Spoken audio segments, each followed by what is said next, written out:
Hello, everyone. Today we are having our weekly Friday discussion on the semi official men's rights Discord server. And this week's topic is discussing academic fraud in feminism and how feminism promotes academic fraud for their cause. So, we are going to be discussing a video by Donald Dutton where he speaks about feminist academic fraud concerning domestic violence, specifically intimate partner violence, as well as a little bit of discussion on violence against children. He talks about how feminists often disregard male victims of domestic violence, how domestic violence between men and women is roughly equal, how when it comes to victims of intimate partner violence that are non-reciprocal, the victims are mostly men, how he talks about how it's actually just a myth that most violence against men by women is in terms of self-defense, and how feminists often try to shut down conversations about gender symmetry in domestic violence as well as male victims of domestic violence. Thank you, Kate.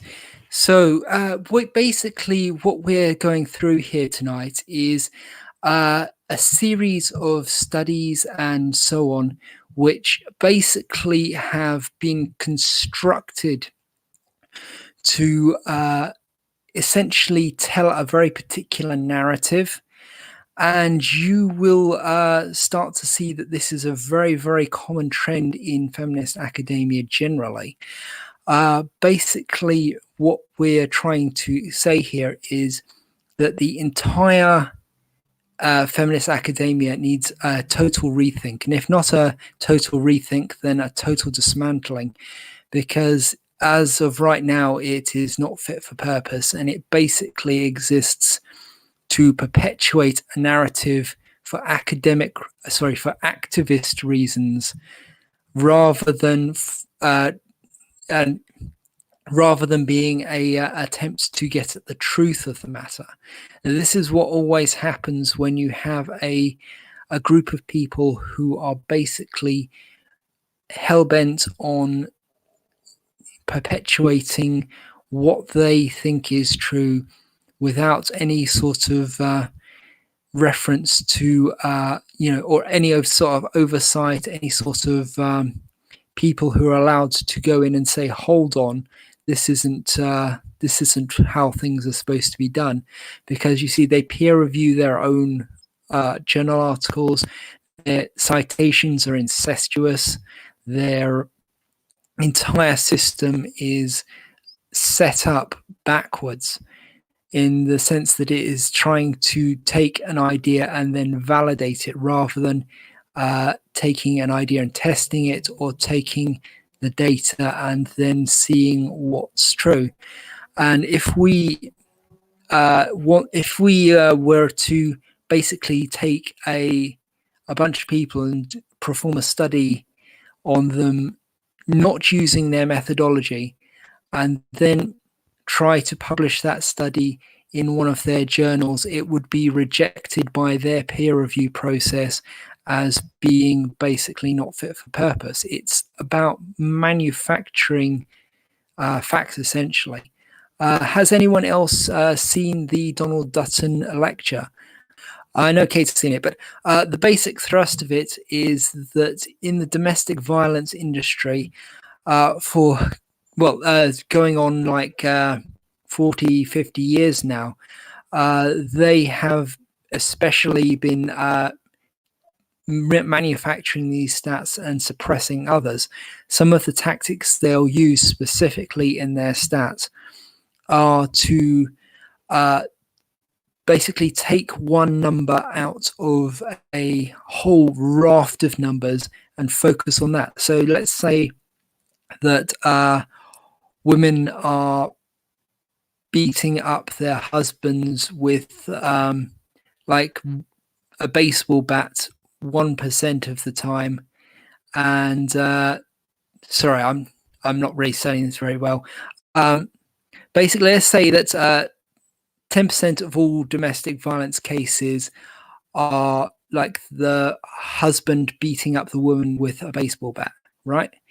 The study will focus on that instead of the 90% which are women shooting the man in the face. That's a completely arbitrary statistic. I'm not quoting anything there, but it's the kind of thing they do. They will basically go through the study, and they will fish for whatever they can to make it look like women are the victims and men are the perpetrators.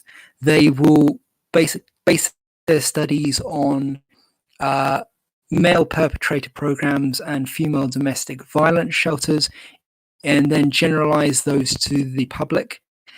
They will ignore women being the majority perpetrators of child abuse and child murder, and then use the same study that proves the opposite of their case, and they will say that it proves that men are the abusers.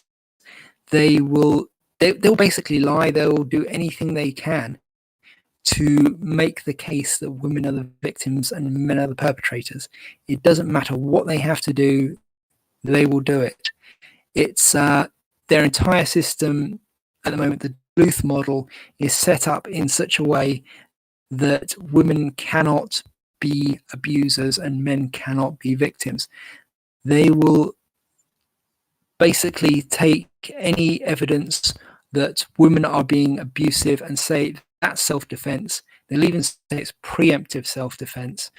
And if any evidence of male victimhood is displayed, or the men themselves say they're being victimized, the system says, no, you're lying. This is proof that you're abusing her and you're trying to hide it. So it is basically Kafka's trial. Whatever you do, they get the result they want, no matter how much they have to mangle the truth to get it. Katie, did you want to speak? Oh yeah, I just wanted to back up with what you're saying by just giving a very, very quick historical analysis into domestic violence, specifically in the US and the UK. Here, it is a bit of a myth that domestic violence against women was seen as normal, and domestic violence against men was non-existent. And the reason why I'm bringing this up is because feminists often use that excuse to say, look, men in the past just loved beating up women, and that kind of thing still happens today. It's not true. Domestic violence against women has been legal, in some places since the early 1600s, and you can even find many cases where not only was a man jailed, whipped, or humiliated publicly for hitting his wife. Sometimes he would even be killed by male vigilantes, for hitting his wife, It's right? also socially unacceptable. Yes, exactly. So not only was it legally unacceptable, it was completely socially unacceptable. Now, there's just very quickly, let me dismantle the myth that men were able to beat their wives with a stick that was as thick as their thumb. That never existed.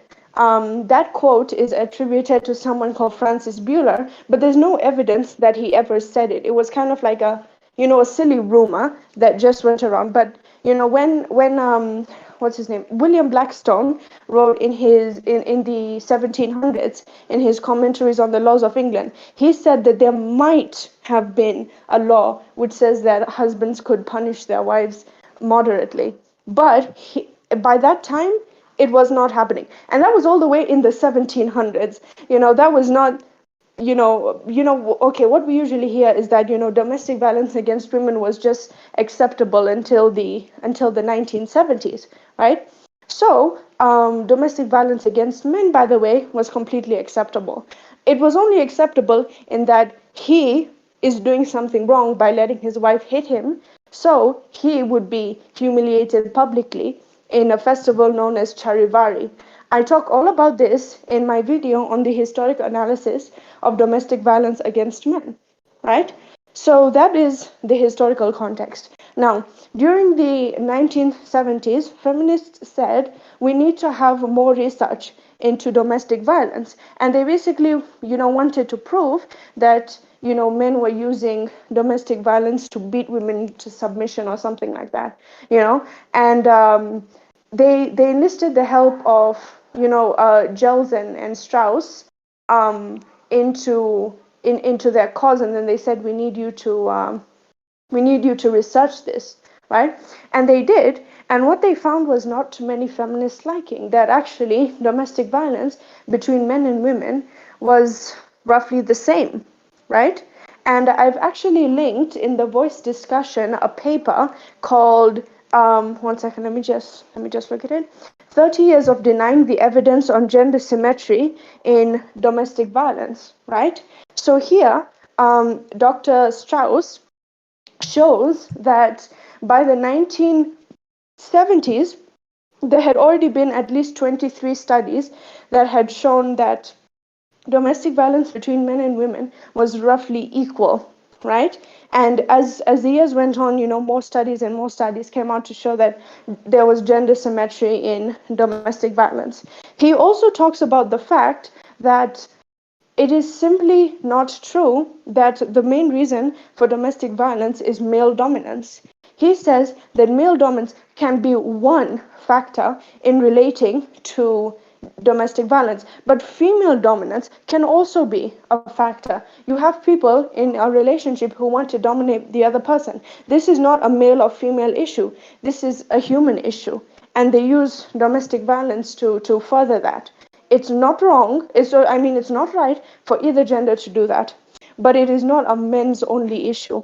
It's a human's issue, right? But it definitely isn't the only cause. But then we have people like Elaine Pence. Now, she originally started with good intentions. She honestly believed that domestic violence was something that was a result of, male privilege and male dominance and patriarchy, that, men simply beat up their wives to keep them in line, as it were. But even she later admitted that the Duluth model, she was the one who created the Duluth model, that she was having some sort of cognitive dissonance because it was not really effective in curbing domestic violence because male dominance is simply not the main cause of domestic violence. In a survey conducted by, I believe it's Donald Dutton, he said that he found that when he asked men, how many of you, or not how many of you, do you beat your wife to keep her in line? And only 2% of men said that they would do that. But that's still 2% too high. But just as a joke, he even said that 6% of Americans believe that they've been kidnapped by UFOs. So a higher percentage of people believe that they've been kidnapped by UFOs than men who say that they beat their wives to keep them in line. Also, just to back up what Men Are Human is saying, when it comes to domestic violence, we're usually, the first image that comes to our mind is, this big burly man in this white, wife beater vest, and you have this, this tiny, you have this tiny little woman, and she's bringing him like breakfast, and he's like, what? There's not enough salt in this, and then he stands up and he like just beats her half to death. Those things happen, and it's very sad, but those happen extremely rarely. In these surveys, they usually ask, has he maybe slapped you? Has he pushed you? Has he like moved you out of the way or something like that? But the actual severe domestic violence, like, a man beating a woman up or, beating her to the point of death, is very, very, very rare. And it's especially rare in marriages. Most of it occurs within, relationships that are, just like between a boyfriend and a girlfriend, not between, a man and wife, And it's also not true. Okay, while it's true that anyone really can be a domestic abuser, there's a big correlation between being a violent criminal and being a domestic abuser. Because what Christina Hoff Sommers found, and she wrote about this extensively in her book called Who Stole Feminism, novelized about domestic violence, she said that actually men who beat their wives or who beat their girlfriends often beat up other men as well. So they're just generally violent men who are violent towards both men and women. Not that, society is just celebrating violence against women but wants to protect men. It's the opposite. So, yeah, that's just a quick overview of domestic violence.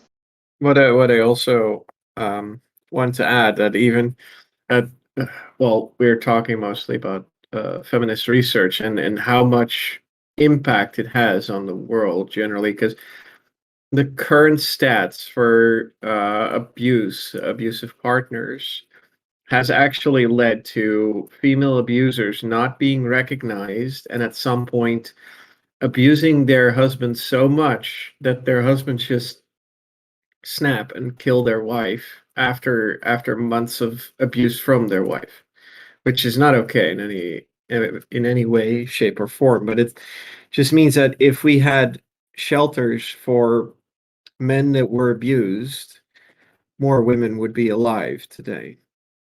And that's kind of sickening how this skewed research just uh yeah, basically kills people to keep a narrative up.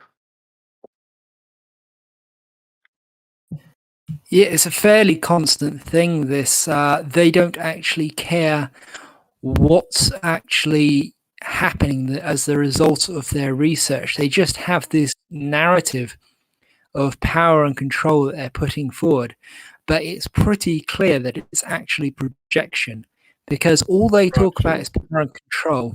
Yeah, but when you actually go and look at the research to do with domestic violence, you realize that what often happens is that you can predict a child who is going to go on and have abusive relationships 6 years later, 10 years later, purely by the fact that they are themselves violent and they show warning signs of abuse.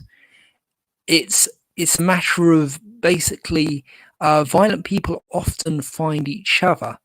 If it's that easy, why don't we do anything about it generally? Like, it's ideology.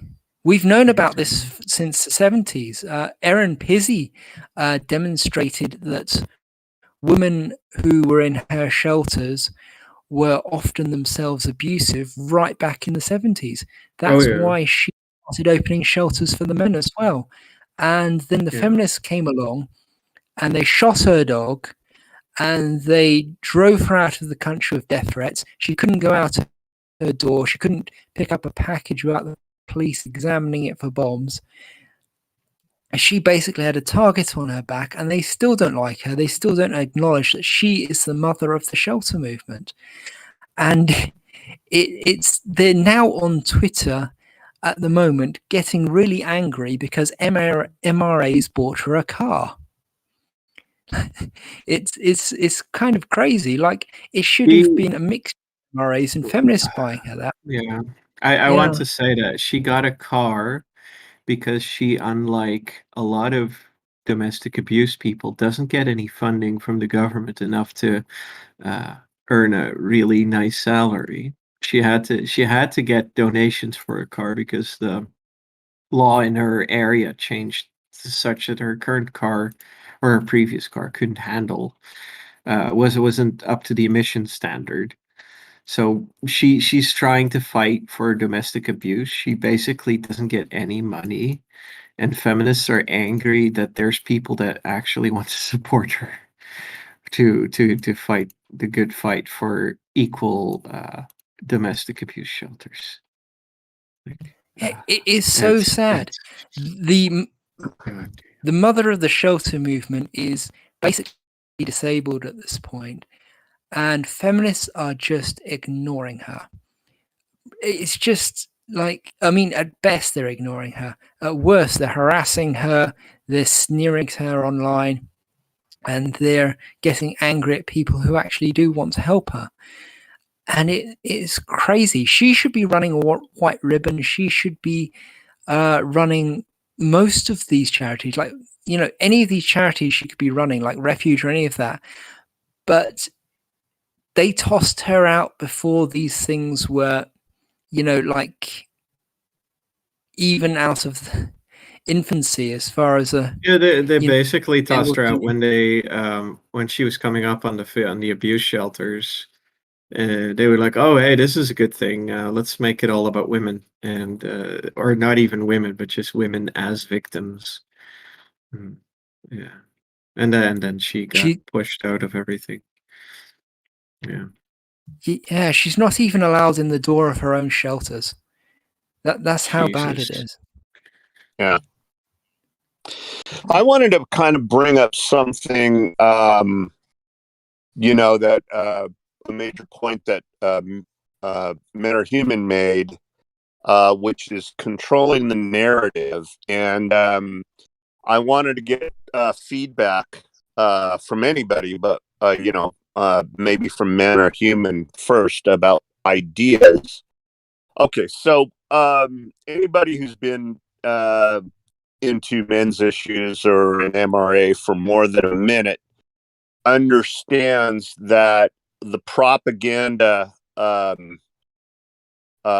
is controlled through the mainstream media, the commercial industry, the entertainment industry, uh, corporations, and politics is decidedly, one-sided.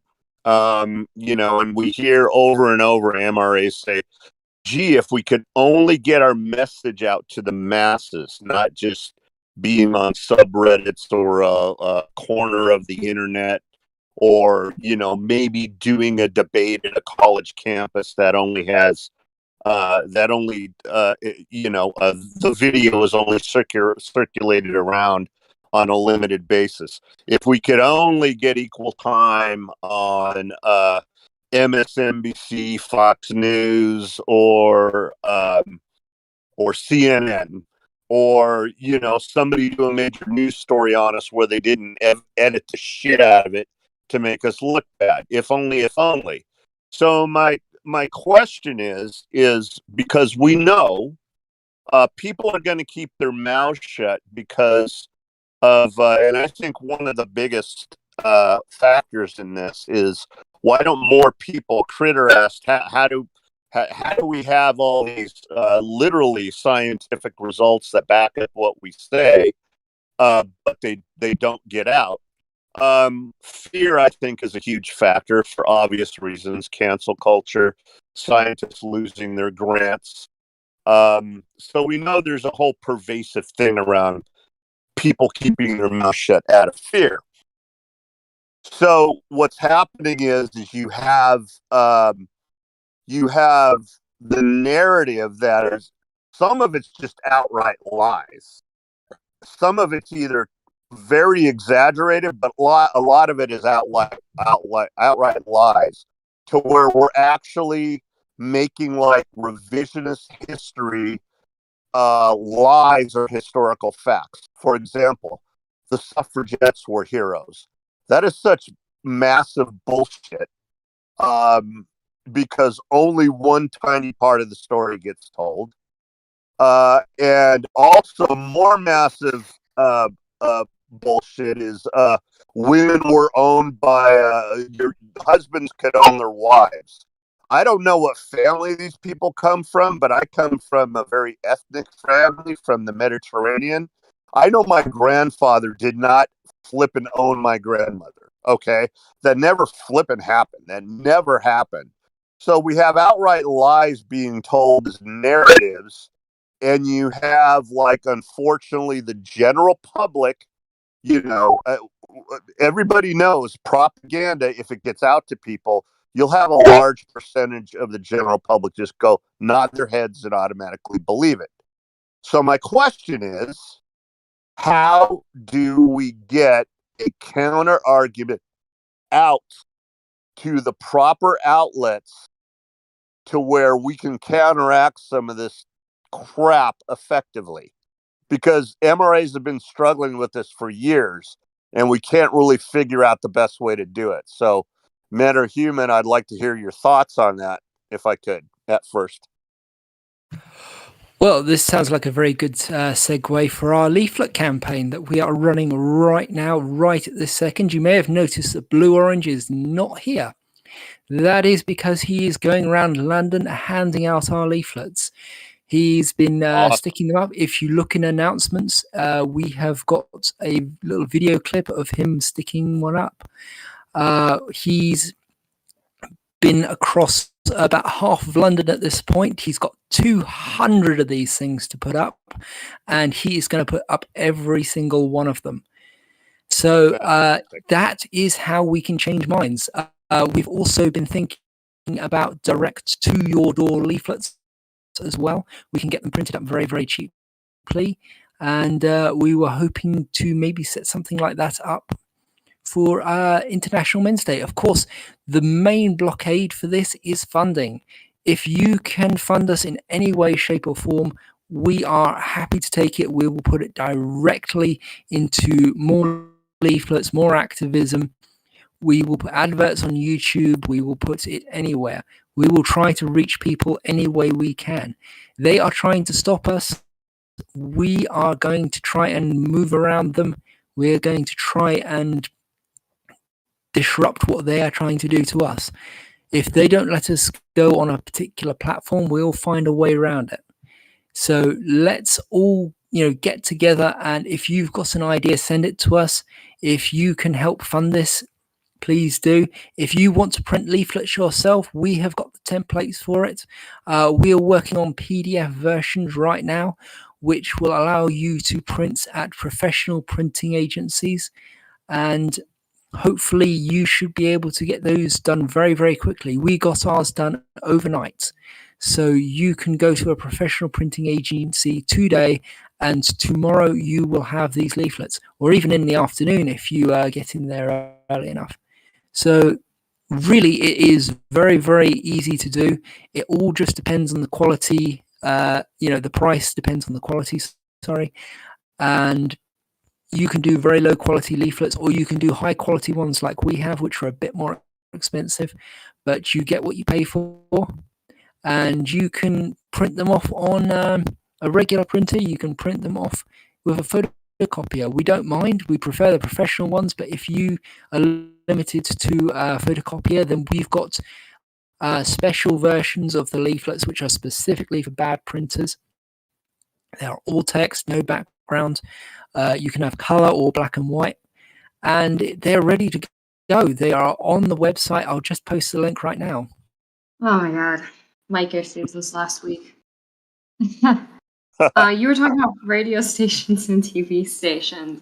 You don't have to reveal it, but I know in the U.S., if I remember correctly, each state is required, or at least tends to have, a public radio station that's only purpose is to be a radio station that's extremely accessible to the people of that city. Yes. So they can pass and post whatever they want, and they aren't allowed to edit it without the people's permission. So we could also try using those as well. A lot of people may not listen to them, but if you're just passing on the radio, you might find it or not. They also, I believe, have like small scale TV stations that do basically the same thing. But I know for sure they like almost every big city in most states have like a. So Okay. That's something else we could do. Absolutely. I don't know if they have that in the UK or not, or any other country. If anyone wants to confirm. If that's anywhere else. Did you say something about radio shows? Sorry, I was typing. Yeah, radio and TV shows that's only purpose is to be take content from like the actual general like public, like people on the street, and they can just turn into that radio station what they want to announce or song recommendations or something. Yeah, we do have song recommendations and things like that. I'm not sure which stations would be the best for this sort of thing, though. Very Well, what I'm often saying is here it's we have a just specific radio station only for that, like only for the public okay. people, citizens. Well, let's make use of that then. If you give us the information about the station, we'll try and send them maybe an email or something or whatever their system is, and see if we can't get something on air. I was just wondering if the UK has something like that, or I guess I'll just search that Oh, up. sure. I don't know. I don't listen to the radio. Yeah. Well, it would be good to see how how things are locally generally, because I wanted to say that yeah, the best thing I would think to find support for debunking false research and all kinds of narratives would be local, would be person to person, because uh, there's too much. I think there's too much entrenched uh, within academic society and that kind of thing to easily take down things like the people that are doing the research now that are on our side, to say in that sense that they don't like the feminist um, narratives, could do counter research and try to see if they can get through. But um, if the public also doesn't change its mind or uh, uh, doesn't want to what take on that the the changing views, then yeah, nothing. I don't think anything would be done. I think it's very good if we take this approach where we try to convince individual people or small crowds rather than trying to be on national television or anything. Like, I don't think that's going to help, basically because of the things like media manipulation and all kinds of methods they can use just to shift the narrative. We've seen that a lot with most mainstream media shows in whatever story you could think of. There's just been a lot of trying to change the story to make it make sense for them or to make it favorable towards one group or the other. And to get rid of that, we need the people to understand that things are different and to get to the people you talk to them, I would think. Well, Blue managed to get on. I think it was C-SPAN. He was on there for quite a little bit. He managed to get to the name of the website on the air as well. He got to talk. He raised some good points. The host didn't know what to do with him, but he wasn't censored or anything like that. He had a good shot. C-SPAN is quite decent. I mean, C-SPAN is no CNN or Fox or MSNBC and that kind of stuff. I would say it's more mid-range, but yeah, it's still quite big. Yeah, I was quite pleased with how they reacted. They were just like, okay, and didn't really, get aggressive or anything like that. But yeah, one of the things I might have a bit too dark a view of things, but I'm trying to see what would the most effective way be to tackle this, and I would think personal, but yeah. Well, our plan at the moment is to put the facts out there on the leaflets, put them on social media and so on, and also take photos and videos of us putting up the leaflets and then share those in order to generate intrigue and interest in people. Because it's one thing sharing a meme. That's something that's people are kind of a bit dead to that. But if you share video of yourself putting up a leaflet, there's an air of excitement to that, and it gets the people intrigued and interested, and people start to wonder what this is about, and they start to look into it, and then they might find the leaflets, and they might find the site through the leaflets and see what's happening. So yeah, don't overlook the physical leaflets in the wild. I mean, the days of being able to change the world or only being able to change the world through handing out leaflets at a street corner is over, but we can still use physical leaflets to spread the word in a way that combines social media and basically uses social media to multiply the force of the individual leaflets to the point where each individual leaflet is its own event. And, each video is a different piece of content. Each photo is a different piece of content. All you have to do is post a picture of the leaflet you put up with a photo, with a little comment, and say why it's up there and what you're doing and things like that. You can generate a hell of a lot of content doing that. But yeah, moving back to the feminist fraud, has anyone else got any other examples of this happening? I've got a specific one from today. I think I've still got it. Yeah, I got it. Basically, what happened was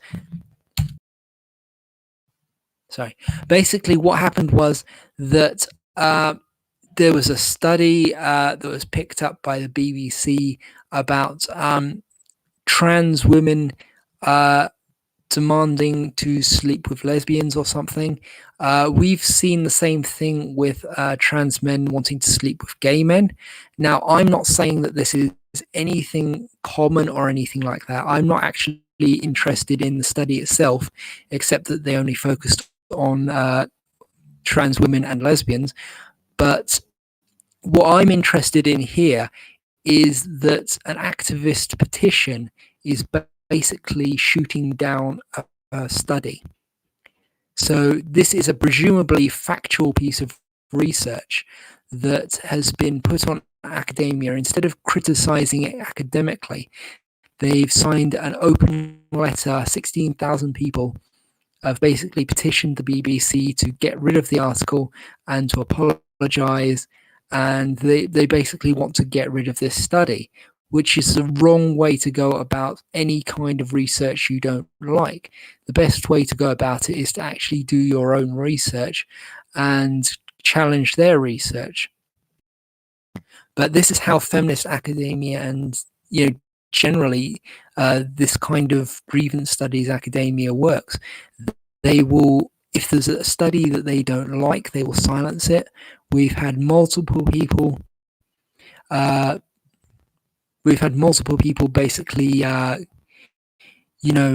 the word, silence. We've had multiple people lose their jobs over publishing the wrong kind of research. Now, I'm Haya is asking me what if I've read the open letter. No, I haven't. I'm just using this as an example of how they operate. They basically will petition to remove the offending study instead of actually challenging it directly with a study of their own. It's basically activism. I have read quotes from the letter on the BBC News article. I find it very interesting that the BBC actually reported on the call itself. I find that very heartening that the BBC is open to criticism that way. Yeah, it kind of that's like you said, men are human. It's just one isolated example. There are so many other examples of that. I really find that interesting. That's just another, feminist fraud, what they're able to get away with.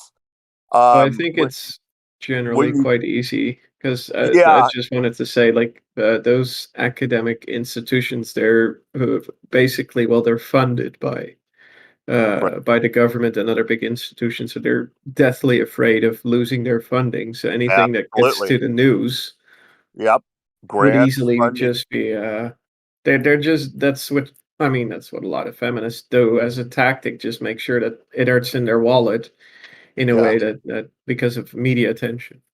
Right. Continue your point, Rocco. Yeah, that's basically what it is. So the and I think there are certain newbies to the they're very young and energetic, and they believe in the principles of critical thinking, the scientific method, and skepticism.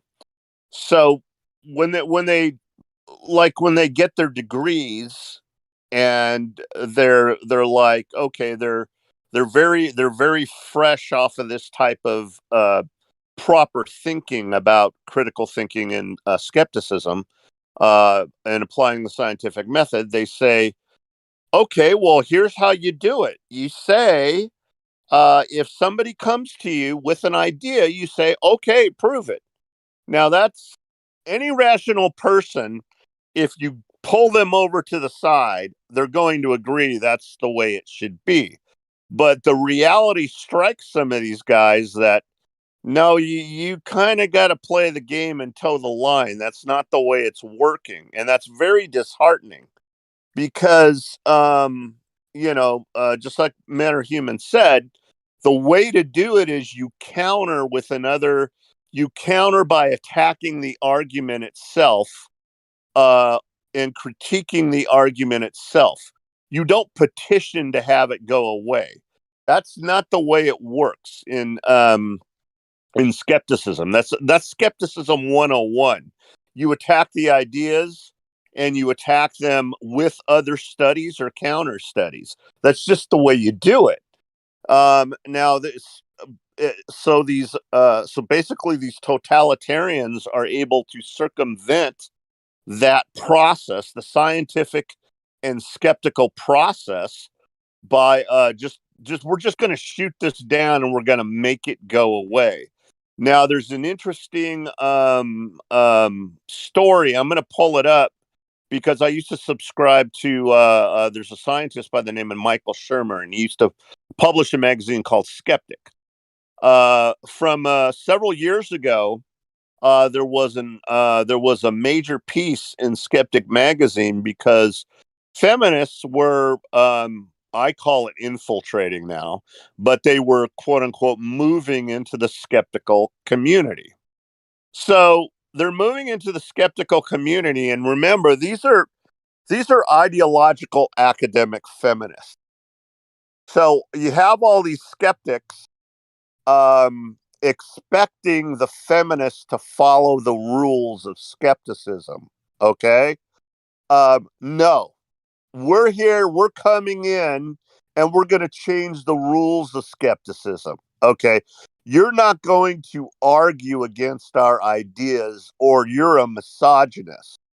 Now, these skeptics, these naive skeptics are like, well, what do they mean? This is what you're supposed to do. You're supposed to attack ideas and see if they pass muster. So there's been a big rift ever since that time in the skeptical community because these feminists have moved in and they want to change the rules. They want to say, oh, skeptics need to give up on these ideas with postmodernism that everything should be hyper criticized. No, you never give up on those ideas.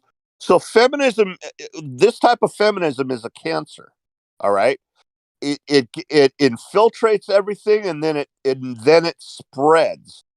It pollutes and corrupts everything. So whenever it gets in there, that's what it does. It behaves like a cancer.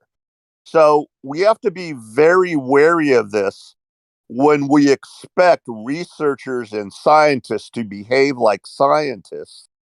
Well, they behave like scientists in every other respect.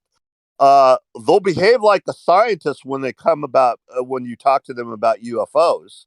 They'll behave like a skeptic when it comes to believing in Bigfoot. But when you mention the word skepticism, the word feminism, oh no, wait a minute, that's different. I can't apply that same standard to that, Hint, hint, wink, wink. I'm talking about getting my funding defunded because I can't say the wrong thing. We need to realize that's what we're up against. Yeah, just going back to that study from earlier, from what I'm gathering from here, the article is actually an example of what we're talking about here, but in reverse.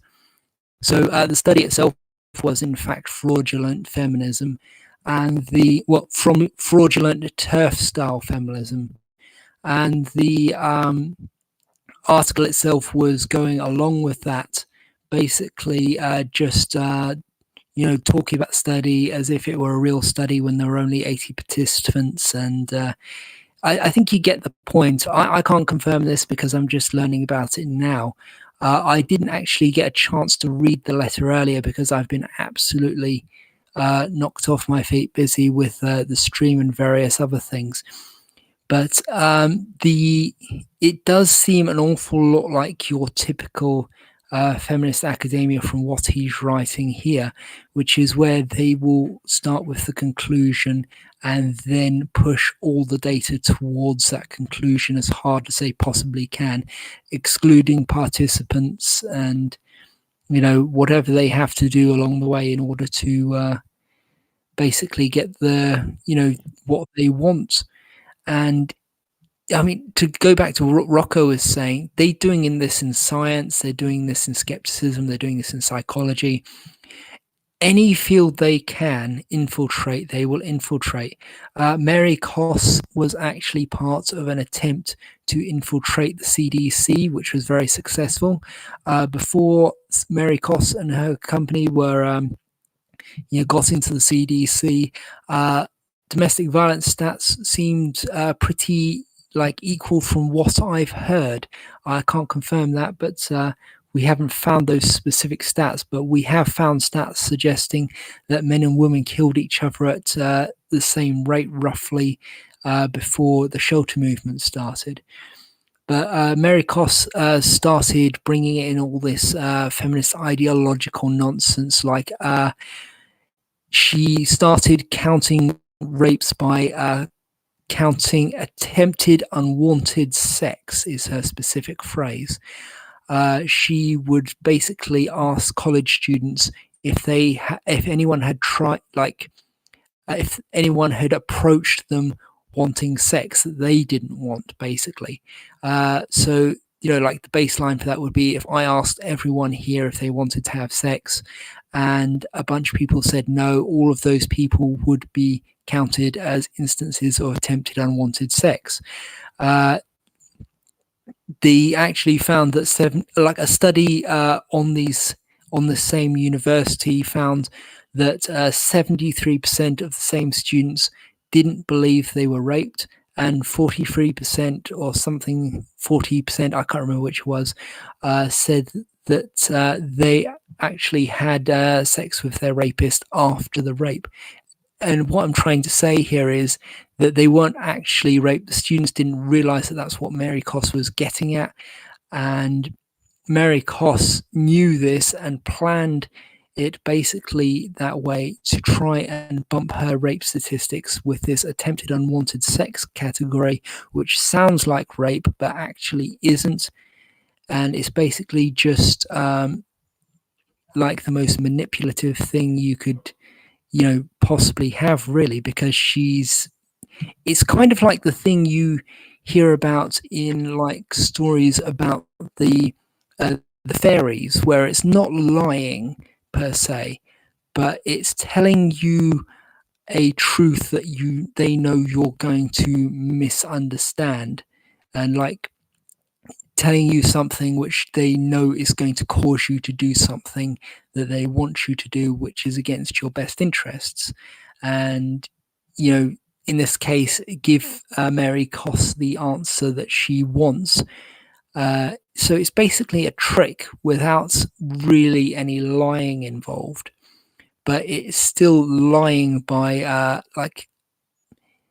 in the way that it's basically lying in the sense that it is intentionally trying to deceive people, but it's deceiving people by using truthful statements, really statements that sound truthful.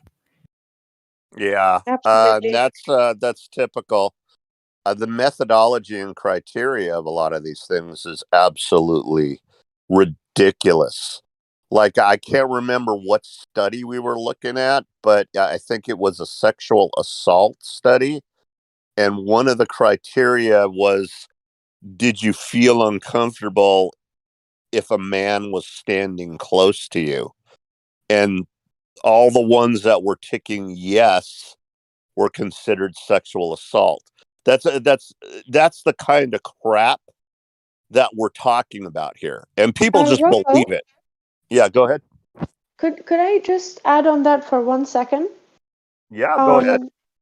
So, are you guys familiar with this study that said it's quite famous, I think, in the UK, which said that 97% of British women and girls have been sexually assaulted or sexually harassed at least one point in their life?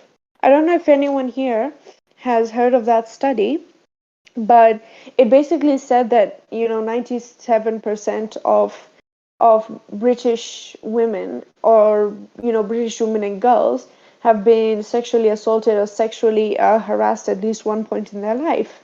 Now, some people actually went back and checked on that study, because 97% is a ridiculously high number.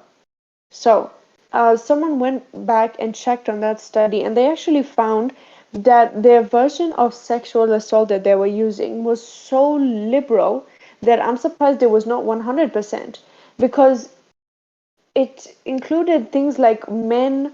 Have you ever had a man look at you aggressively or something like that? So even looking at a woman in that study was considered sexual harassment or sexual assault.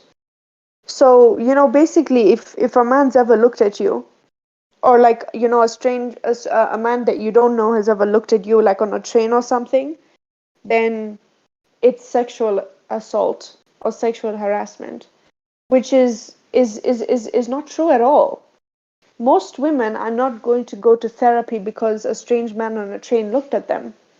That's simply not going to happen. Most women wouldn't even care, honestly. So, yeah, it's another way that people, they artificially bonk these numbers up when the actual number is a lot lower than that. I would actually like to point to some of the things in the citation list now. We have a bunch of things in there that are very, very interesting pertaining to this. One of them is actually an admission from the University of Louisville, basically. It was printed in the Yale Journal of Law and Feminism, volume 27 in 2016. The Feminist Case for Acknowledging Women's Acts of Violence. I just want to read you the first line here. This is of the abstract. This article makes a feminist case for acknowledging women's acts of violence as consistent with, not threatening to, the goals of the domestic violence movement and the feminist movement. Did you catch what they just said? They admitted, basically carte blanche, that they are covering up, all domestic violence data, and this is basically somebody saying, hey, hold on guys, we could actually, not cover this up. We could actually, maybe acknowledge some of women, the female acts of violence that are happening, and we could not be a bunch of liars. It's really breathtaking stuff. It's all coded in academic language, but it's right there in the title, The Feminist Case for Acknowledging a Woman's Acts of Violence. They know that they happen. They know that this stuff is going on. They know what the real truth is, and they are absolutely, totally covering it up deliberately. And this is right there on paper. Yeah, actual academic fraud, and they're admitting it. I encourage everyone to go and have a look at it. I'll put the link in the chat. Right, so it is some pretty horrifying stuff. I could read a bit more of the paper because it actually is full of some quite juicy things if anyone wants to hear them. Yeah, sure. You can read some of the evidence. Okay then, cool. Right then. So the paper basically starts as it says, this article is making a case for acknowledging women's acts of violence as consistent to not threatening to the goals of the domestic violence movement and feminism. It concludes that broadly understanding women's use of strength, power, coercion, control, and violence, even illegitimate uses, can be framed as consistent with feminist goals. Beginning this conversation is necessary, if uncomfortable. It's a step to give movement to the movement to end gendered violence. Never let it be said that academics are good at writing. He goes on to say, domestic violence movement is historically framed as a work on a gender binary of men as potential perpetrators and women as potential victims. This binary was an essential starting point to defining and responding to domestic violence. So basically, what they're saying there is it was a means to an end. They had to ignore men's victimhood in order to raise the profile of women's. Men were a sacrifice for women's domestic violence shelters and things like that, which is a total lie, by the way. As we have already heard, they threw Erin Pizzey out when she was making a shelter for men. They could have just let her make her shelter for men. It may have flopped, it may not have. They could have just pushed female domestic violence awareness if they wanted without attacking men's, but they went and they attacked men's. Somebody's sniffling on the chat, by the way. They attacked men's, and it has some really interesting phrases in this paper. The movement has since struggled to address women as perpetrators. It has historically deployed a, quote, strategy of containment to respond to women as perpetrators. They're outright admitting that the feminist academia is bullshitting people. They're outright admitting it. This strategy includes bringing male victims of domestic violence within existing services, monitoring exaggerations and misstatements about the extent of women's violence. Yeah, they are basically saying they want to make sure it doesn't go too far.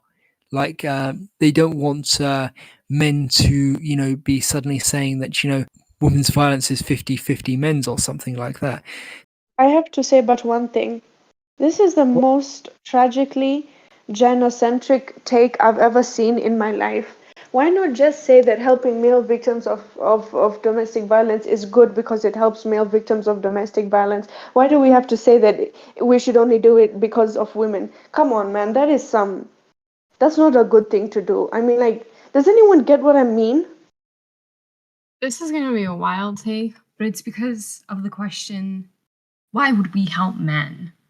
But think about that for a second. This is so tragic. They're saying to help men, we need to have a reason to do it, and that reason is, not helping men. No, they're just animals. We shouldn't do it to help them. No, we should do it because it might eventually be inconvenient for women or something like that. And I kid you not, this is an argument that people actually use. I've heard the United Nations use this argument.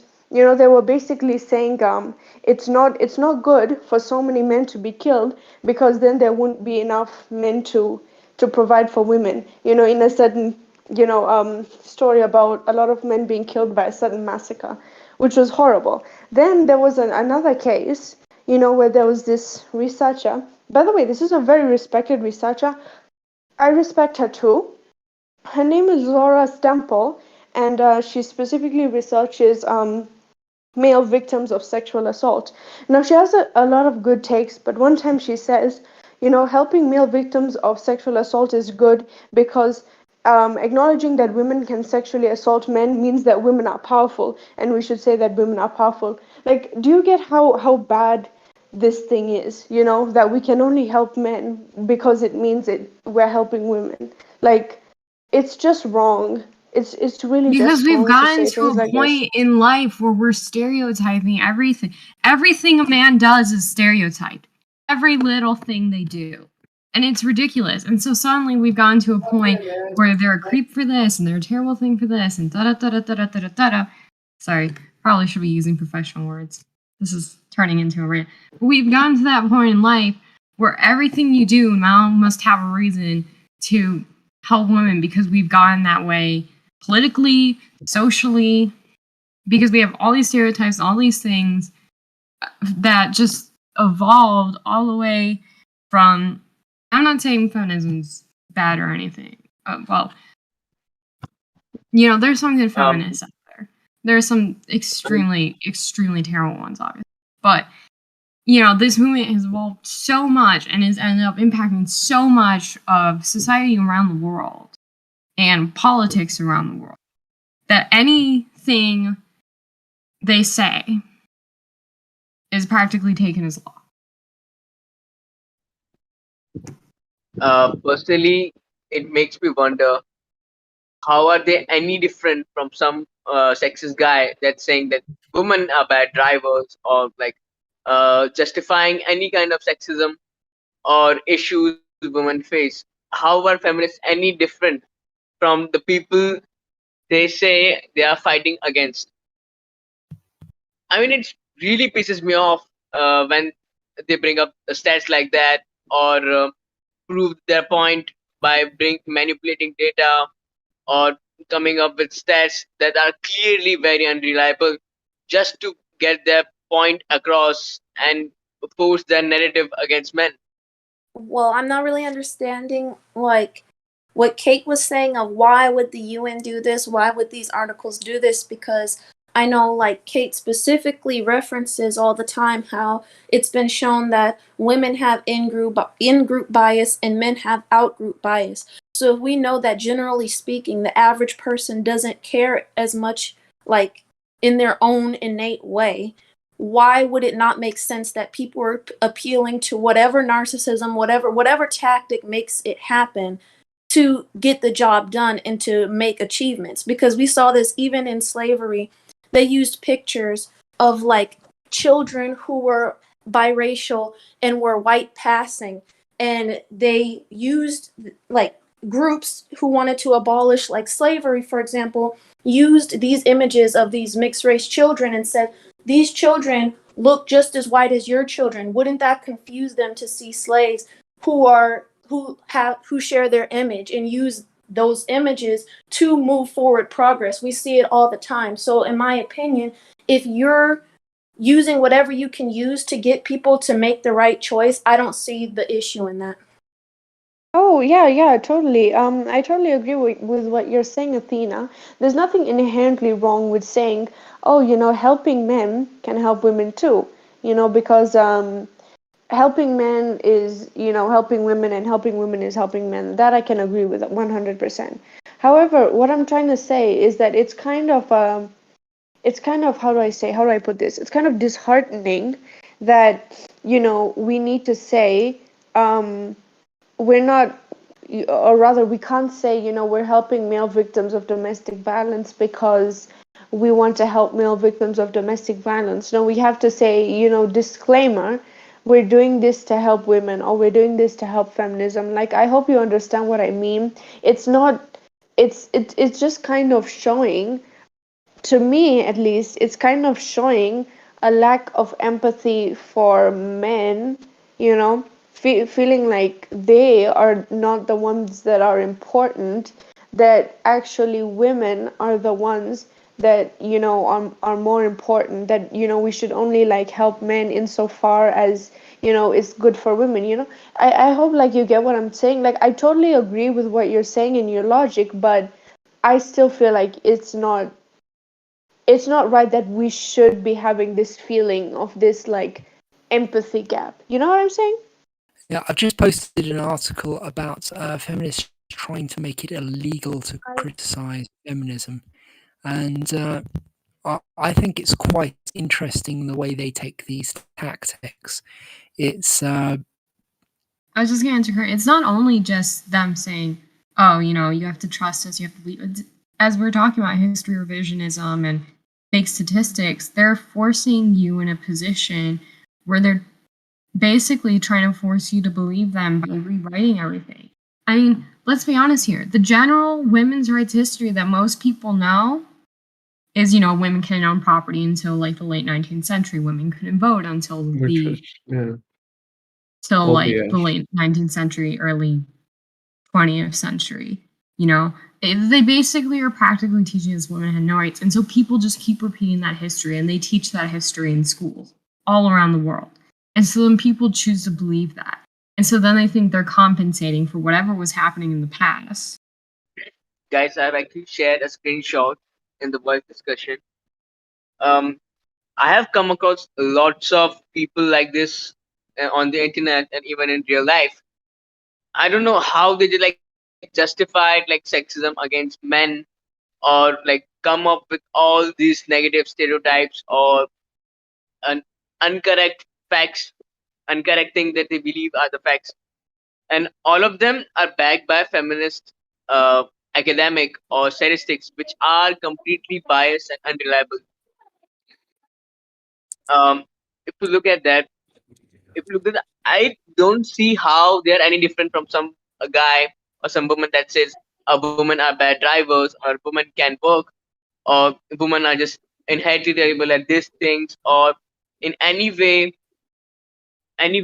justifying sexism against someone. How are they any different from the ones they claim to be against? Yeah, I've just put that up on the main screen for the stream to see. It's an interesting comment. It's saying that men are given more jail time than women because women on a higher scale go through physical illness during their jail time than men. That's just silly logic. It doesn't matter. There's prison hospitals for that kind of thing. Yeah, and if men suffered more illness than women in prison, then we'd just say they deserved it. I mean, there's no citation for sure. that. So, And even we then, don't know. is that do some men that get ill during their jail time then also get lessened sentences because they're ill during the jail time, or because that's what it would that's if it were egalitarian, then it would be like that, right? Well, I seem Like, to recall that there was a Nazi war criminal who was tried basically on his deathbed a little while ago. oh yeah, yeah. And they wanted to send him to jail. But, you know, it's basically, it's just excuses. They'll find a Mhm. reason to have more compassion for the women, and they'll just hammer it. It doesn't matter if it's even true. It's not like, oh, men get more jail time because men. No, it's because women are so sad that they get less jail time. That's let me stop with that kind of stuff. Yeah, it's just Right. nonsense. I mean, they're saying things like, see, this in return causes them to spend more money on their health while they're jailed. Who cares? Who cares? They're criminals. If you're going to punish them, punish them. They've got healthcare in prison anyway. I'm pretty sure it's free in prison. But if it's not free, then they're criminals. And if you're going to have compassion for one gender, you've got to have compassion for the other gender as well in an equal way. Otherwise, you are a hypocrite, you're a sexist, and you are basically just making excuses. You're coming up with reasons like this. By the way, I should mention that that's not my avatar. There, I think somebody stuck my avatar over the top of it, but that's not me talking. Yeah, it's just excuses. Like, well, when it comes to a woman, more than 75% of the time, there's a fitting reason why she committed a crime. So they're coming up with excuses to say, oh, she had a reason to commit the crime. She's such a victim. No, she's a criminal. I mean, men have reasons to commit crimes. Like, if you ask a man in jail, do you have a reason to commit that crime that you're in jail for? And if they actually admit the crime, then they'll probably say yeah. And they'll probably come up with some sort of sob story.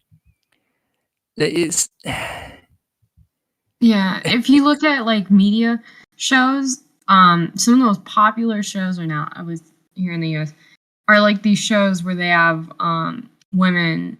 It was this one show. It's like Why Women Kill, and it's these 3 women who killed their like cheating husbands or cheating boyfriends, and it's completely fine. But then you go to the criminal show, and it's like this guy's.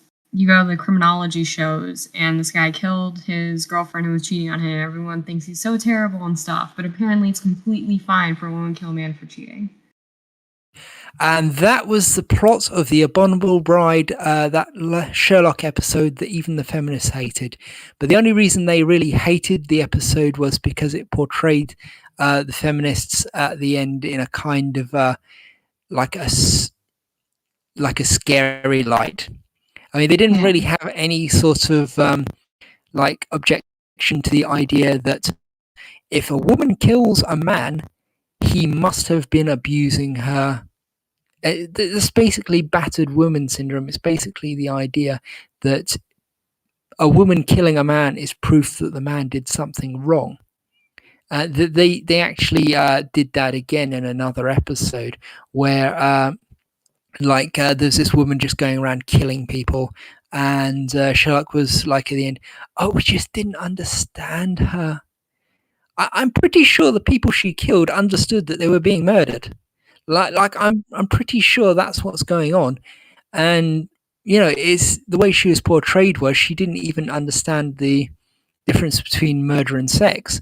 We also have to look has to do with that's the court probably system. her messing about, but I said also, if you look at the portrayals, I think also have to do some with the court system. If you ever realize one of the biggest arguments, if you've ever watched like these shows where they do like real life case, I don't know if they do this in the UK. You would have to tell me, but here we have like 2020 or like Frontline, and there's shows where they actually go over like real life court cases.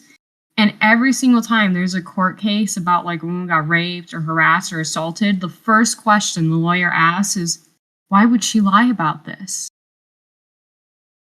What person would do this unless it actually happened? And it's their tactic of persuasion, because it makes people actually question, think, oh, she wouldn't lie about this or otherwise. Yeah, it's all about casting doubt, as much doubt as possible, as quickly as possible. It's the Soviet tactic of the fire hose of lies. You throw as much as you can at the wall and hope that some of it sticks. And the stuff that doesn't stick creates doubt and confusion, and people just stop caring because trying to understand it is hard. And they're like, oh, it becomes a matter of opinion. People just shrug and move on. And the news cycle is so fast that, people have forgotten it in 20 minutes. It's just like that, really. And yeah, that's really what they're counting on. But these things have real consequences. These arguments have massive consequences. At the moment in the UK, they're basically trying to get rid of the female prison system altogether. They're not trying to get rid of the male prison system, but they're quite happy for very violent female criminals to be released. This person in the previous comment, the black comment, was basically saying that women are easier to fix, basically, like the overcoming dangerous behavioral / psychological attitudes is easier for women. But what that actually means in effect is that in female prisons, they will, as soon as the woman cries, they consider her cured. Is pretty much how it goes. They're like, there's just so much empathy for women that they can't. People have a massive problem with the idea of female guilt. They're really, but they have this is proven with studies. They will basically, you give people the same scenario with a man and with a woman, and it's this, it's a scenario where they've just basically taken the genders and flipped them, and you'll give them to two different people, and those people will have more sympathy for the woman, and they'll assume the man was violent. The man was guilty. The man, deserved more punishment. They're more strict with punishments. This has been proven over and over and over again by many, many studies. We just have so much more empathy for women than men, and it is shocking. It is shocking how much damage it can do just this level of this lack do of empathy think- for men. Yeah, I do think the empathy towards women has increased or maybe the empathy towards men has Absolutely. decreased due Absolutely. to the effect of feminist advocacy. Greta, I will That's- tell you one thing, right? Here's the thing. Hmm. There is a lot of power, especially today, with being portrayed as a victim, you know? With this thing called or with this concept, and I'm conflicted on whether or not I should believe in it. But there's this comment that sexism is power plus prejudice, right? So what that essentially means is, Yeah, I know. if you're okay, for the ones that don't know, what it just means is if you're a man and you're prejudiced against women, that's sexism because you have power to destroy a woman's life. But if you're a woman, you don't have any power, therefore you can discriminate against men as much as you want, but you're never going to be able to do anything about it. So it's the whole misandry irritates, misogyny kills thing all over again. So if we take women and portray them as these helpless damsels in distress, that mean, violent, horrid men have oppressed for thousands of years, then we can pretty much let women get away with anything. I saw there was this I read the book The Empathy Gap, and then they were talking about responses to female criminals, right? And then they said, women are disadvantaged in society, so we should not treat them the same way we treat male criminals. We should treat them more leniently, because this woman's her logic was, if women are disadvantaged in society, women are going to be more likely to, commit crimes, and therefore they should be forgiven by those crimes. Meanwhile, men are so privileged that when they commit crimes, they're just being bad people, and that kind of thing. However, that that argument is completely false. Women are less likely to be homeless and are more likely to find shelter if they need it. They're more likely to find shelter after being a victim of domestic violence. They're more likely to be able to access these programs, which are there for helping, single mothers and children and that kind of thing. They're more likely to go to university. Um, they work less hours but earn a decent wage compared to men, especially, when they're not married, when they're young. So, especially in the UK, where I think it was 70% of courses are now dominated by women, right? So, Oh, yeah. I don't think women in the UK are necessarily disadvantaged, but they're being portrayed as, women in the UK are so disadvantaged that, when they commit crimes, it's just out of, them just trying to punch up, as it were. Meanwhile, if a guy does anything, he's punching down and that kind of thing. Now, I do agree that men should never commit crimes against women or anybody else, but But so do I women. just, yeah, absolutely. Women shouldn't be doing that stuff either. But a lot of the stuff that women do is not really, how do I say, it's not out of self-defense, and it's not out of, these poor women, they just push too far or something like that. Sometimes it just happens because there are some women who are genuinely bad people. There's no way going around it. Not all women are like that, of course, but But there's certainly a well, number I of women mean, who are like that. like there's a fun statistic is 90% of inmates come from single mother homes, wasn't it? Like, shouldn't we then punish mothers more or something because they're producing all the criminals? It's just I don't know. Yeah, I've been seeing for quite a while. You remember the "I'm a feminist because" placards that they used to have up in they'd hand a placard to somebody and they'd write "I'm a feminist because" on it, and they'd stand there and take a picture. They basically were targeting black men and minorities, basically to try and score victim points to try and legitimize their movement. And basically they would go and they would like then use those pictures and say, hey, you MRAs, you're not ethnically diverse, you're not it's like Right. half of us are in India, but okay.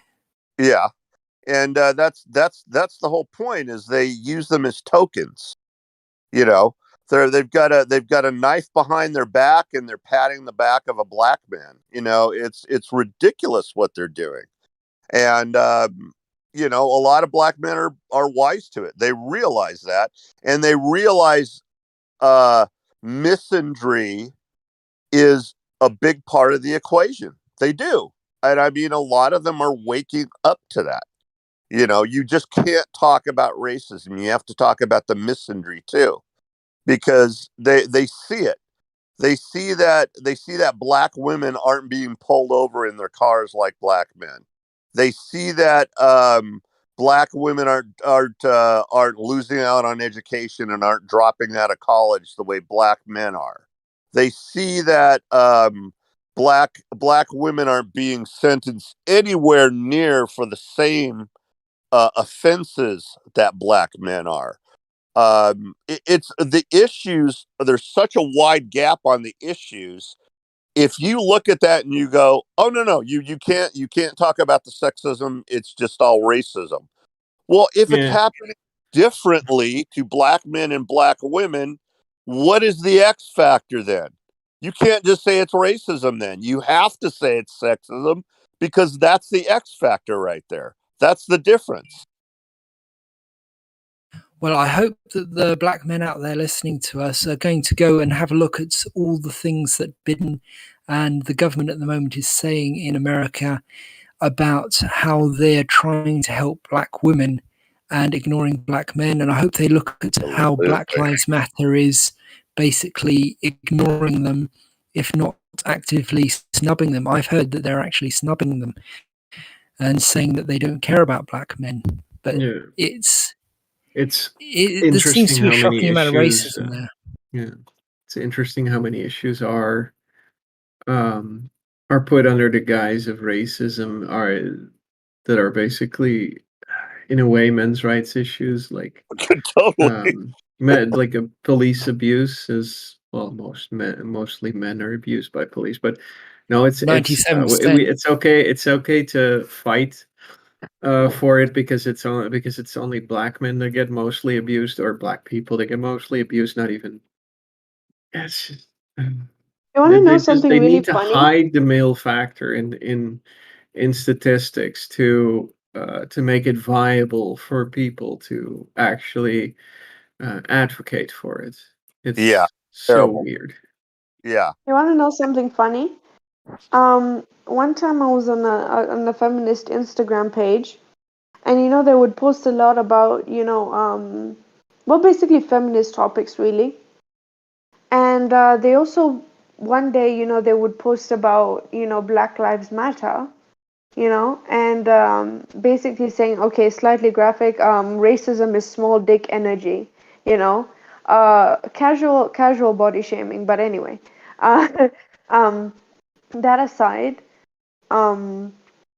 it's like they have this thing called intersectional feminism, where they say if you're a woman you're oppressed, but if you're a black woman you're super duper oppressed, but the thing is, people who are fighting for civil rights and fighting for black people, they raise a good number of issues, like black people being more likely to be killed by the police, black people going to jail for longer times, black people being most of the people in prison, like, I mean, being more likely to go to prison, black people being more likely to be how do I say, pulled over, black people being like, when there's a black person that's gone missing, they receive less attention than a white person who's gone missing.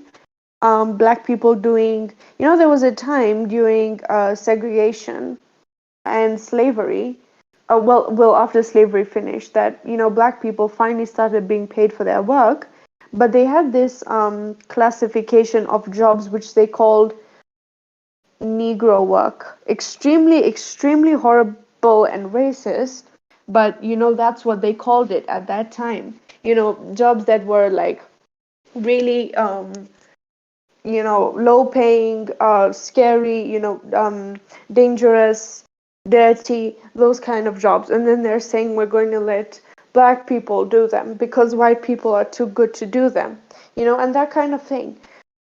And if you look at all of those issues, they're actually, they're actually issues that black people share with men. And the thing is, a lot of these issues are even worse for men. Like for example, if you say black people are 2.5 times as likely to be shot by the police, we say we need action. We need to have a slogan. We need to have, protests. But we say that men are 20 times more likely to be killed by the police than a woman, and then we say nothing. We completely ignore that statistic, right? There's no slogan, there's no protest, there's no nothing. There's just silence, right? When we say, for example, black people get longer sentences than white people for the same crime, 10% longer sentences, we say that is disgusting. This is institutionalized racism. It's horrible. We need to have a total reformation of the justice system. When we say that men get 63% longer sentences for the same crime, what do? We say, oh, it's because of the patriarchy, it's because men are oppressing women by giving them shorter sentences because they think women are weak. There has never been a time in history where an oppressed group has been portrayed as too innocent and angelic to commit a crime. I guarantee you that has never happened. It's totally ridiculous that we're even using that excuse anyway. So that is what I think. Yeah, And to I like segue that. this, I think some people their ears perk up when we hear, just like Kate was saying, the word people. We understand the code behind people, don't we? People is a way of hiding men. Okay. So they say people. So they say black people, right? Because it basically minimizes men. People is used all the time whenever they want to hide men. And I know I'm using the word they, which sounds like conspiracy theory. So let me qualify they, the mainstream media, Government, the government. feminist They, activists. yes, they Mm. use the word people. Okay. That's a way of A lot of people that. hiding men. It's just you use the word people. When bad stuff happens, you use the word people.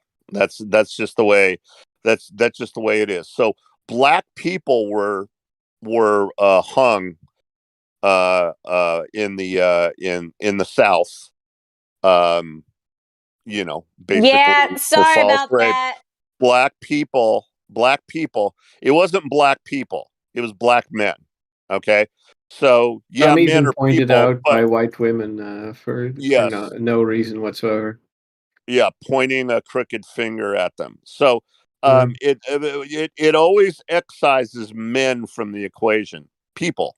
It's people. Every time. And it's like, it's so flippin' annoying. I'm sorry. It just is. It just Oh, really yeah, is. absolutely. Yeah. yeah, that Absolutely. what's his name? Elliot, I can't remember his name, began with an E. But that little boy whose picture of his corpse was in, like, Oh was very. yeah. He was It was accused Emmett by Till. Emmett Till. Emmett Till. That was it. Yeah, Yeah. Emmett Till was accused by a woman. It's very, very much the sort of thing that people like to forget. It's pretty well known among MRAs, but not people generally, that the way that women typically kill people, if they want to kill someone, is they'll basically point a bunch of men at them. Yeah. Oh, And sure. if you've ever talked to a bouncer or had a bouncer friend, or you've ever had a run-in with a group of angry women, you'll know what I'm talking about.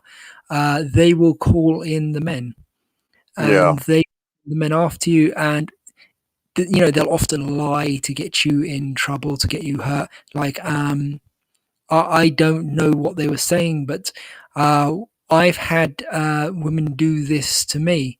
I had a couple of women who sent a biker gang basically after me and tried to get me killed, or at least beaten to tar. Jesus. Yeah. And the police never went after the women; they went after the men. They actually caught one of the women and they interviewed her and let her go. They weren't interested in her. So it's like the girls were they were the ones who were all over the CCTV. That's how they found them. The women didn't give up Yeah, they're always the misunderstood. yeah. God. Yeah. Speaking of, we were talking about the black men that were hanging in the South, and we're talking about Emmett Till. Another case that a lot of people forget is the Scottsboro boys. So basically, you had two white women. They took it all the way to court that lied and said these black boys raped them, right? And only after the statute of limitations run out, one of the women came out and said, "Oh yeah, it was a lie. It never happened." Okay. So why couldn't you do this, honey, during, why did you have to maintain this lie all these decades? So you have all this and having these women go all the way to court. And one of the excuses given was, well, the police put me in. I just didn't know. Oh, I just didn't know what to do. I just had to do this. I mean, I had all these men looking at me and they were like, so they blame their racism on, of accusing these, young black men. They blamed the racism on other men, instead of taking, the as the reasoning. Oh yeah, I lied all those years ago, but I mean, the cops pushed me into it. This and that. It was never fully taking responsibility for their own racism. It was just ridiculous. I wish I'd ever worked with men. That would be interesting. Yeah. We just have a society that's equally as terrible instead of only excusing women. But, Yeah. Yeah. And these guys did time, at least they didn't get killed, but yeah, they did time and they didn't do anything. And a lot of the times I've noticed that a lot of the times in like the court system, they look at so much of the what and not enough of the why they do, and not enough of the why. Yeah. Because it's very, like, every case is very unique. Sometimes every case is very circumstantial, and for me, it doesn't make any sense. Like, we need to start looking at the why more than the what in a lot of cases. It's absolutely ridiculous. Well, I personally believe that your word against another person's, if that's the only evidence you have, it's a wash. That case should be dismissed because you're basically convicting somebody on who tells a better story. And, you don't know who's guilty and who's innocent in those cases. So, especially a murder case, you should not, if you have just somebody saying, yeah, they did this, or a witness, and we know how unreliable eyewitness testimony is, you should never convict it. I would, if I was on a jury where all there was eyewitness testimony and there was no other physical evidence, I'd be like, no, hung jury, nope, I'm not gonna do it. There'd be no way.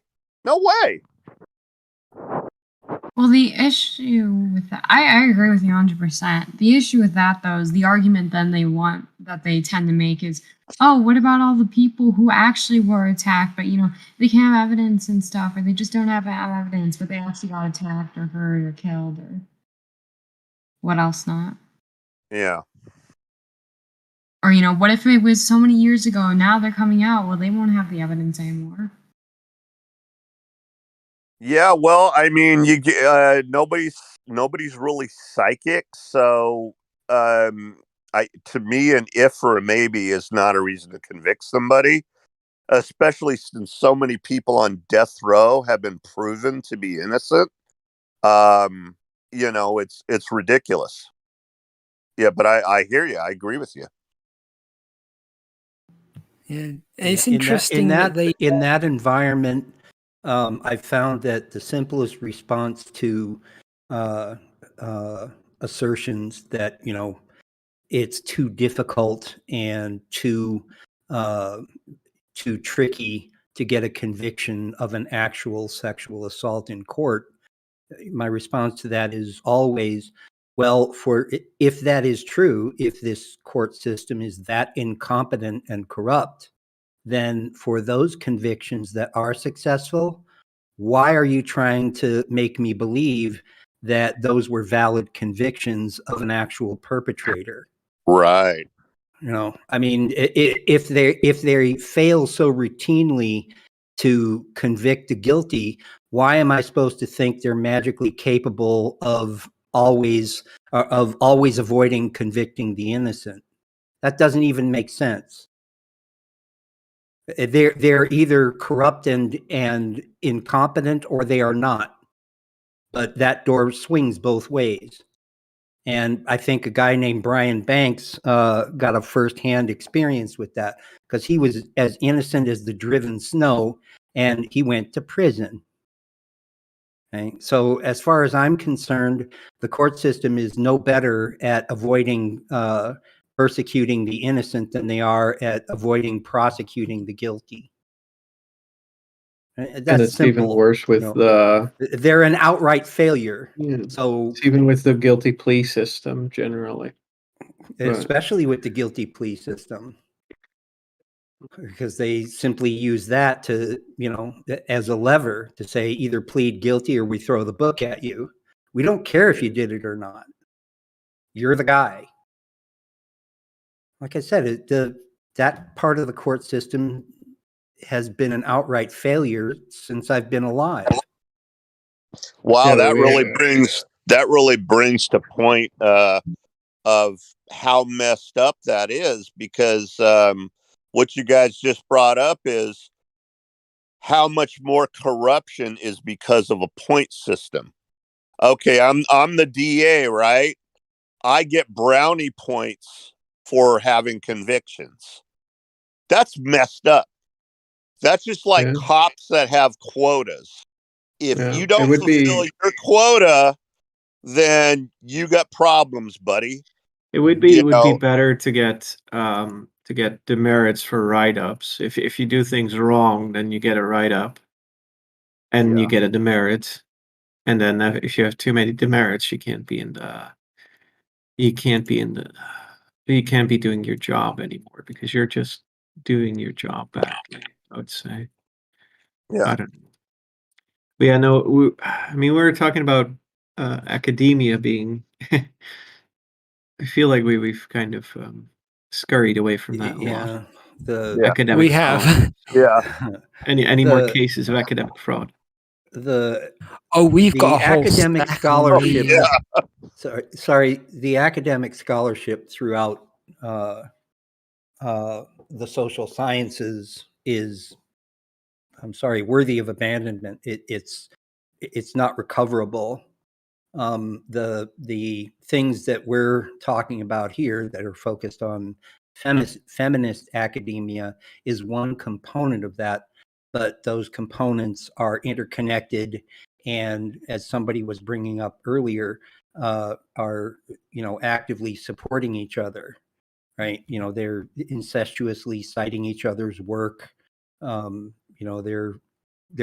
producing analyses and meta-analyses and survey studies that are routinely not reproducible, that have every earmark of motivated research, which is a nice way of saying a conclusion in search of the facts, which is not science. Okay, that's BS. But I guess the short answer to the question, is academic feminism, by extension, academic social science, is it worth keeping around? No, it isn't. It should be turned away from and, exposed for what it is. It does not do what its supporters propose that it does. It does something else. But as long as it still gets money and, tuition and attendance, they're going to keep doing it. They will. I mean, no college ever went out of business by underestimating at least the American public. When it comes to, so we've already spoken about the fact that a lot of stats when it comes to feminism research and domestic violence research and rape research, there's a lot of it that's like false, or they pick and choose their information, or they make a claim and then state just some random statistic from some article they found or some study, and it may have like no relation at all, but many people today don't tend to check studies, so from their point of view it's not as mattering. I think it doesn't matter as much. But another thing to look at too is, we have gender study classes, and those get a huge amount of funding for research. And as we know, most gender studies classes were probably originally women's studies classes. And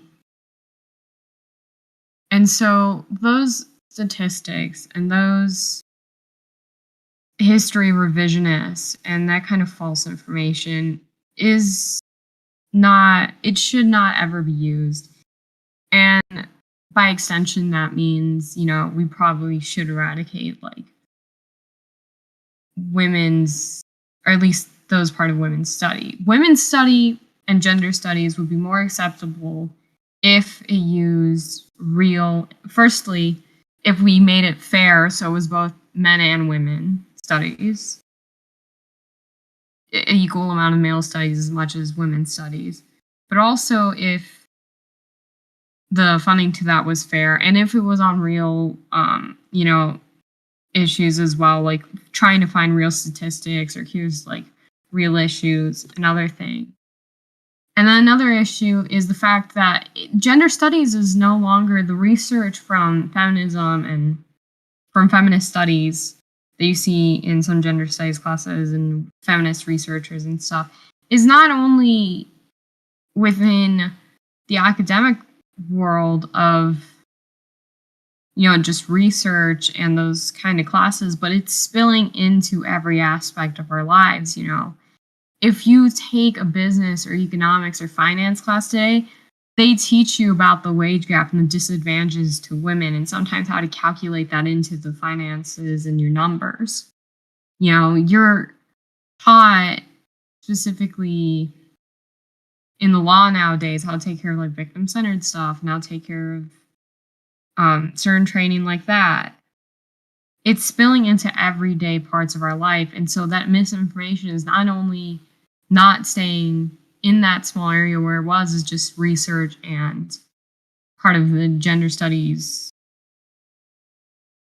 degree, but now it's in economics being used as a form of helping with calculations. You're seeing it in law, you're seeing it in politics, you're seeing it in fashion industry, you're seeing it everywhere. And so then going back to Kate's point a while back, that's what leads to this whole problem of, well, we need a reason to help women to help men.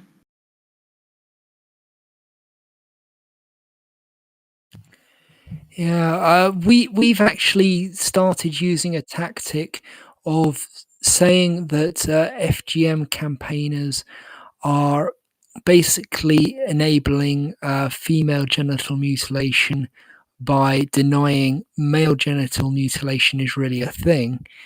And it's a fairly complicated argument, but it boils down to them using the most extreme examples of FGM and saying that this is the only kind that exists, which opens a back door for lesser forms to be allowed, and also the fact that the law isn't equal. In saying that there was actually a court case where it was ruled that male circumcision on its own is unconstitutional because it's only happening to one gender. But basically, what I'm trying to say here is that we're having to use arguments involving that in order to turn feminists and the general population as well, because the general population is just as gynocentric. Well, not quite as gynocentric, but you know what I mean. But the general population is pretty gynocentric, and we're having to use that sort of thing to get through to them that this is bad, rather than them just accepting that strapping a little boy down to what I call a My Thirst euthanasia chair is not the best parenting possible, to put it in the mildest terms.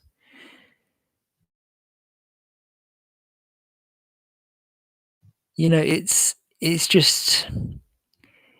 amazing how much you have to basically reach around and speak to their own biases before you can actually. Yeah, it's It's interesting Yeah, how no I think actual pain matters as long as the worst thing is the only thing, and women only experience the worst thing. And it just shows how how biased they are in trying to force a narrative.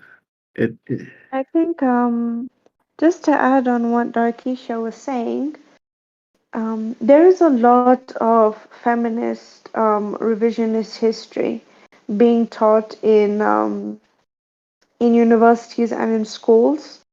I was remembering that I was taught that the reason why women were not allowed to vote is because men thought they were too stupid, and because they didn't want, women to be considered equal in society, which is not even true, because I don't doubt that there might have been, a few very stupid men who would think that in the 1920s or the 1910s.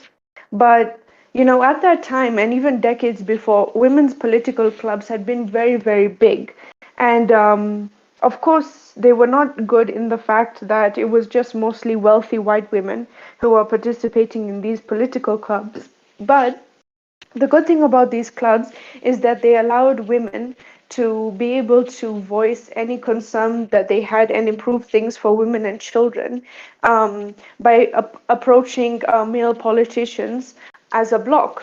And um, they weren't ineffective. They actually got a string of very successful, laws passed. Things like pure food laws and making all women, sorry, not all women, making all children have to go to primary school, and ending.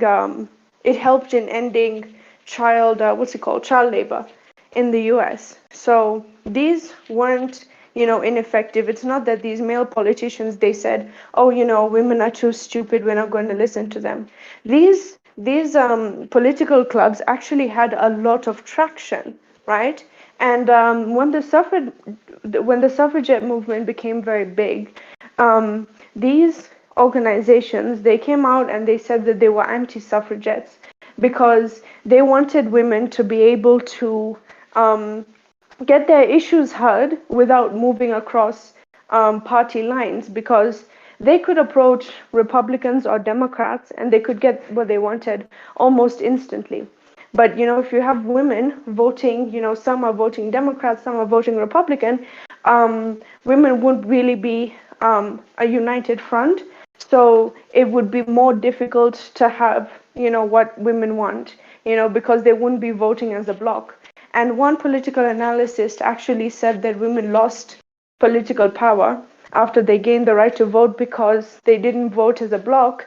So, there was no one singular male politician who could decide what women wanted or didn't want, So it wasn't about women being stupid or men hating women or anything like that. And, it was always portrayed as, I think it was a quote from like one of these suffragettes. I don't know whether it was Susan B. Anthony or Emmeline Pankhurst, but they were basically saying it was a fight for 50% of the population to keep 50% of the population off the ballot. But it wasn't true. It wasn't a men versus women thing.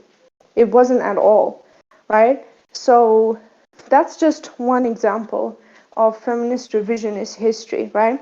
They'll take one quote from maybe one doctor saying, oh, women's voting would, decrease their fertility or something like that. And then they made it sound as if all men believed that. And they do this time and time and time and time again. They'll quote maybe one ancient Greek man, and then they'll say all Greek men hated women. When if you actually look at the history of the ancient Greeks, they thought misogyny was a mental illness, right? They look at, one aspect of Roman law and said now all Roman law was sexist against women, despite the fact that, there was a lot of significant advantages for women under Roman law. They will point to one specific law of coverture, that maybe women had to get permission to do something or to like sell a certain property, from their husband before they could do that. But they leave out the fact that men could go to jail for women's crimes, or men could go to jail for non-support.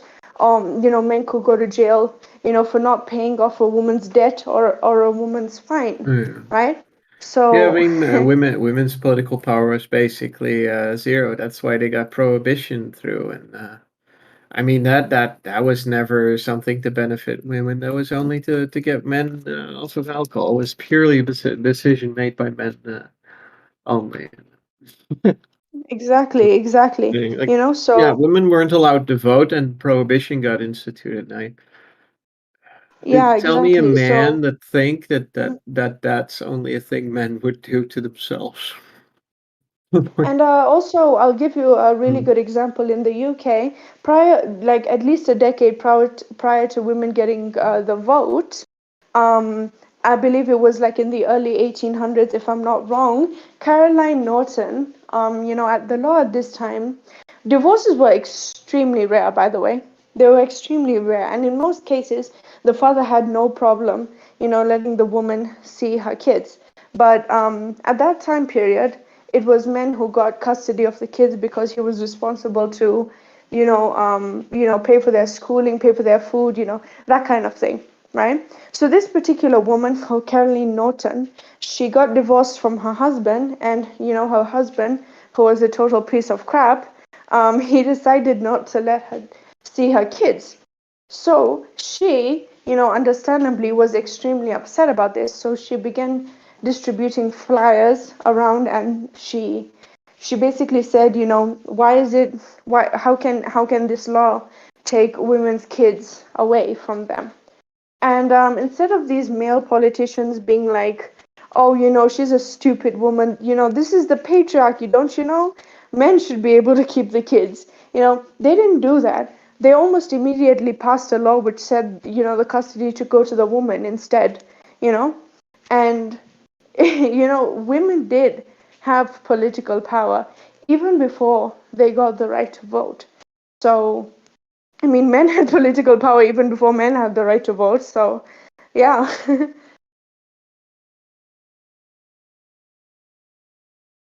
There's also well, it's been disputed by a bunch of people who don't want it to be true, but there was a thing about coffee shops being banned in the UK in something like the 1700s via a leaflet campaign from women. Some people are saying it was actually a satirical campaign from men, but as far as we can tell, it was briefly banned. but there's very little information on it, so it's very, very hard to tell what really happened. There were also public toilet stalls that used to have they used to be free, and then at some point they wanted to put coins in them.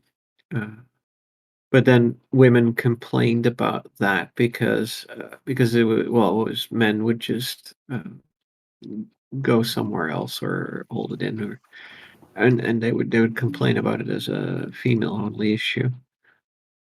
And they got that actually to the they got the coin slots to be removed, which is kind of interesting. I wonder if they're hmm. Well, we have a lot of things that men only face that we've been facing for decades, and that has never really been even addressed. And even such a thing so small um, as paying for bathroom uses is is enough of an issue to instantly get tackled. What irritates me is I've often had them tell me, people tell me that we'll stop, we'll deal with men's issues when we're done dealing with women's issues. But, it's like an entire gender. You're never going to run out of issues, no matter how tiny. And very pressing issues that we need to focus on as well. Like, what is it even taking away from women if we fix some of these issues?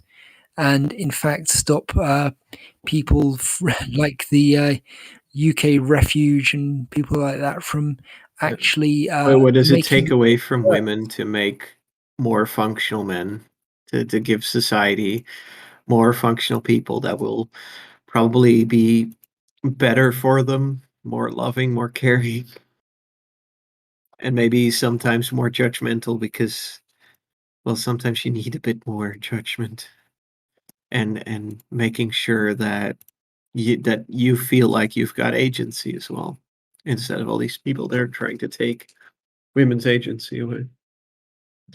Right, but exactly. I mean, Ma, we were just asking, or just talking about this attitude of that men's issues can be addressed once we've resolved all of women's issues. And I'm sorry, I hate to sound like a broken record, but why should they not stick with that rhetoric and that attitude so long as they never have a reason not to? I mean, honest question. If no consequence is provided, for them continuing to take that attitude, they will continue to take it forever.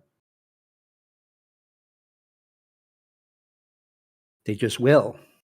If men don't collectively and purposefully stand up and say, we're not going to put up with this anymore, they will continue letting us put up with it. They will, and they do. And that's true all the way up in the academy, all the way down to kindergarten. Well, we're going to cut it off here for today, guys. This has been the Men's Human Rights Friday Chat. Thank you, everyone, for coming. We do this every Friday, 5 p.m. UK time, 11 a.m. Central. This has been an amazing chat this week. If you have any recommendations for future topics for us to talk about, you can always message Men Are Human, Blue Orange, myself. And we will be here next week. Goodbye.